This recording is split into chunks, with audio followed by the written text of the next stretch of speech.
En 10 minutos.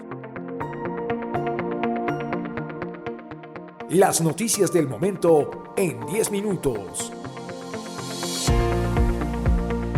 Nos alegra mucho compartir y estar con cada uno de quienes nos escuchan. Este viernes en nuestra entrega 161 de nuestro podcast de noticias en 10 minutos. Saludos. Una especial bienvenida a Berenice García Duque. Gracias, Jorge Eusebio, nuestro director. Un cordial saludo para usted y, por supuesto, para nuestros queridos oyentes. Estamos aquí para informarles Javier Mauricio Durán Vázquez, Juan Felipe Velázquez, Ricardo Gil Barrera y Berenice García.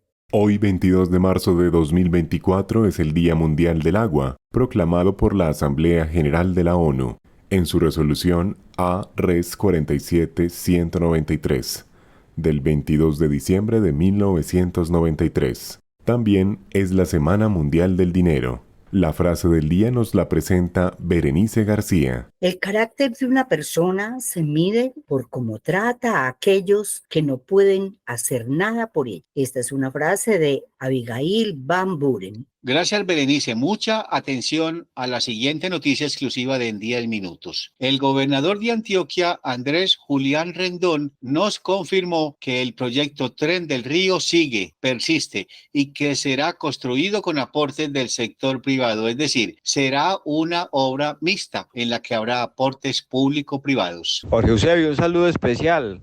Vamos a capitalizar la promotora del ferrocarril de Antioquia, entre otras cosas, para que pueda hacer los estudios de factibilidad y el Tren del Río pueda ser un tren mixto que transporte no solo pasajeros sino también carga, y en ese orden de idea sustituyamos el eventual aporte de la nación por inversión privada y poder sacar adelante este proyecto.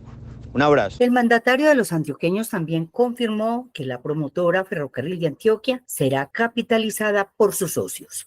Por su lado, la gerente de la promotora, Marcela Holguín Moreno, indicó que el Tren del Río, una obra que a precios de hoy podría costar cerca de 10 billones de pesos, es un proyecto estratégico para la gobernación de Antioquia, el IDEA, el área metropolitana del Valle de Aburrá, la alcaldía de Medellín y el Metro de Medellín, sus socios actuales. Una de las cosas que hará la promotora Ferrocarril de Antioquia es optimizar los recursos de la entidad para cumplir el objeto que motivó su creación en 2016, la construcción del Tren del Río. Vale la pena señalar, además, que el proyecto de Tren del Río está incorporado en el proyecto del Plan de Desarrollo Departamental que se le presentará a la Asamblea de Antioquia. Noticias en 10 minutos. Un poco más de 10.000 usuarios, es decir, más de 40.000 personas de los 11 municipios donde el grupo EPM presta el servicio de agua potable, padecen hoy los rigores del racionamiento, debido a que aún persiste el fenómeno del Niño. La razón principal por la cual persiste el racionamiento de agua en dos sectores del Valle de Aburrá y Río Negro tiene que ver con el aumento del consumo de agua en la última semana, indicó Santiago Ochoa Posada, vicepresidente de Agua y Saneamiento de EPM. Este fin de semana que acabamos de pasar y la semana pasada tuvimos una ola de calor muy intensa. Yo creo que todos lo pudimos sentir. Eso provocó que en la demanda de agua, lo que estamos consumiendo, en una semana creció 3.7%. Entonces, una demanda de 3.7 por encima y un déficit de lluvias como el que estamos teniendo genera un estrés hídrico muy grande para algunos de estos sectores y nos ha obligado a tener suspensiones del servicio programadas para poder permitir que tengamos control del manejo de la red. El ingeniero Posada Ochoa recordó los lugares y los momentos donde persiste la restricción en el consumo del vital líquido. Vamos a tener suspensiones en el municipio de Barbosa a partir de las 2 de la tarde y vamos hasta las 10 de la noche. Y en el sector de La Cascada, una pequeña zona en el oriente de la ciudad, vamos a tener una interrupción de 9 de la mañana también a 10 de la noche. Santiago Ochoa Posada, vicepresidente de Agua y Saneamiento de EPM, agregó que por el momento el servicio de agua potable está garantizado para la inmensa mayoría de los habitantes del Valle de Aburrá y Río Negro. Tenemos el 94% de la ciudad con niveles de embalse que pueden garantizar el suministro, pero hay un 6% en el que dependemos mucho de ese buen comportamiento y ese uso muy inteligente de cada una con el agua en nuestros hogares. Recordó que para EPM es muy importante llevar agua al 100% de la población que sirve. En el municipio de Barbosa estamos hablando de 7.900 usuarios y en el oriente 2.150 usuarios. Es una población, digamos, desde el punto de vista de impacto no es muy significativa porque no es ni siquiera el 1%, pero para nosotros es muy importante que cada uno de los ciudadanos reciba el servicio 24 horas al día, los 365 días del año. Y como el fenómeno del Niño nos puede llevar a un razonamiento de energía, porque los embalses dependen del agua para poder generarla y garantizar así la luz eléctrica a todo el país, el vicepresidente de Generación de Energía de EPM, Carlos Orduz Aguilar, descartó de plano esa posibilidad. Podría suceder, por ejemplo, recuerden que 2 centrales del centro del país estuvieron bloqueadas. Si llegara a suceder, por ejemplo, un bloqueo o un daño en una central grande del país, no solamente las nuestras, de cualquiera de las empresas prestadoras de servicio de generación, por eso dejo ese pequeño posibilidad. Es muy poco probable, pero pueden suceder situaciones en algo de la infraestructura de generación del país, no solamente la de EPM, que podría darse, pero cada vez esa probabilidad es mucho menor, mucho menor. La Aerocivil avanza en las investigaciones para esclarecer las causas del accidente aéreo que se registró este jueves pasado en la vereda El Roble de Santa Rosa de Osos, norte de Antioquia. En el percance perdieron la vida los pilotos Carlos Arturo Sarabia Carrizosa y Juan Sebastián Gómez Pinzón, la médica Camila Patricia Vanegas y el enfermero Ángel Onofre Marañón Medina. Carlos Ríos, director del DAGRAN, entregó detalles de la avioneta siniestrada, una Beechcraft C-90 con matrícula HK4684 tipo bimotor que hacía la ruta Aeropuerto Los Garzones de Montería, Medellín. Solidarizarnos con las familias de los fallecidos.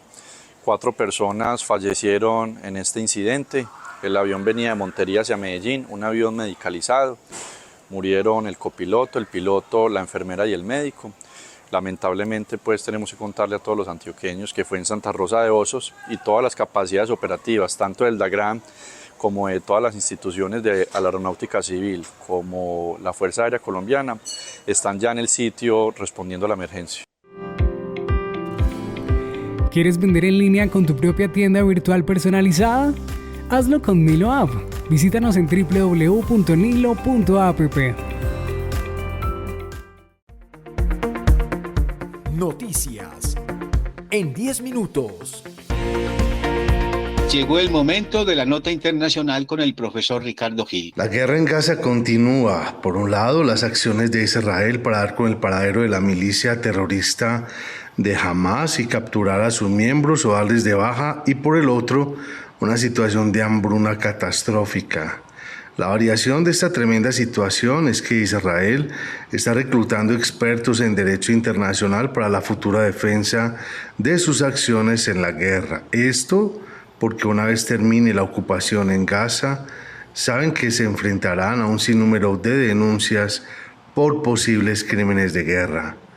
La dependencia que está reclutando a estos expertos es el Departamento de Derecho Internacional de la Fiscalía Militar. El derecho internacional humanitario es el conjunto de normas internacionales que limita el uso de determinadas armas y de algunas conductas porque se consideran prohibidas por ir en contra de los principios básicos de humanidad.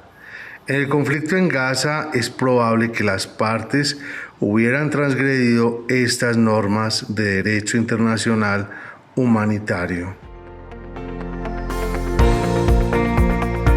La La nota deportiva con Juan Felipe Velázquez. Hoy sobre las 3:30 de la tarde la selección Colombia jugará un partido amistoso ante la selección de España en una nueva fecha FIFA, jornada que pasado este viernes se repetirá el día martes en un amistoso ante Rumania. El partido de hoy se jugará en Londres, en el Estadio Olímpico, y ha sido catalogado por los jugadores y cuerpo técnico como un duelo clave de preparación para la Copa América que se jugará en Estados Unidos en el mes de junio.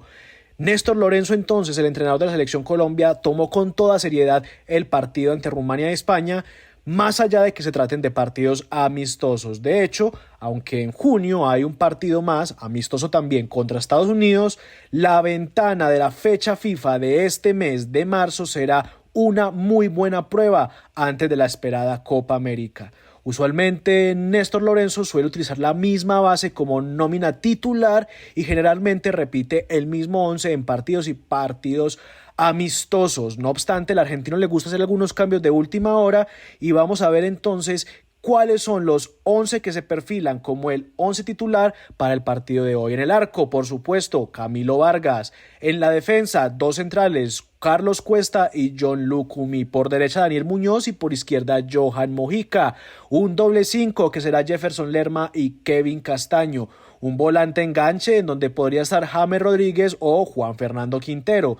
Por las bandas la dupla está clara, por la derecha John Arias y por la izquierda Luis Díaz. Y al frente muy seguramente estará el goleador Santos Borré. Recuerde que hoy viernes 22 de marzo a las 3:30 de Colombia el duelo ante España en un partido emocionante.